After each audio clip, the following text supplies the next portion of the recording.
utilizing those. And speaking of tools, an athlete who maybe is in the same situation, how did you get out of that?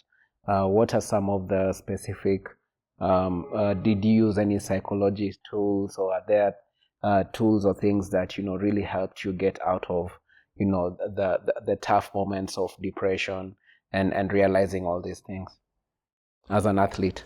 Yeah, for me, it was unfortunately very self-dependable. But when you're put into a hard situation and you realize how hard it was to get out, you want to make it easier. And from there, I dedicated myself to helping not just other athletes, but that was my specialty, but just humans find better resources to access them. There's so many resources out there. It's a matter of finding them and telling people that you can do this.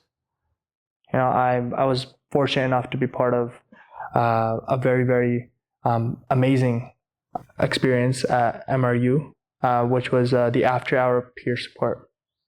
And that's essentially for students, by students, that we help each other. We're a student body that anybody needs any type of support, even if you want to just come talk about how life is too much, you can. But it's very different for athletes. That's what I realized for myself. I wasn't just a normal human. I had been training from a young age to accomplish a goal. My identity was intertwined with my sport, my ability to be an athlete. That just word, it holds so much power. Not everybody can call themselves an athlete. That label is earned from hours and hours and hours of training, going to the gym, early morning, late nights.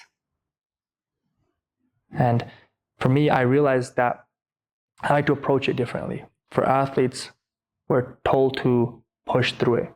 No pain, no gain. That's what we say. Yeah. But when the pain is in your mind, you are really, really, really pulling yourself back.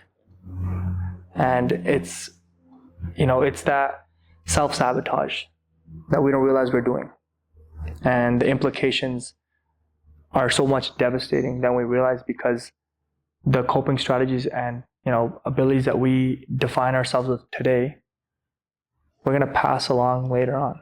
That concept of generational trauma is very much so real. So whatever we learn today, we pass on the next generation. And I realized for athletes, this was my job. This was my calling. I needed to do this. And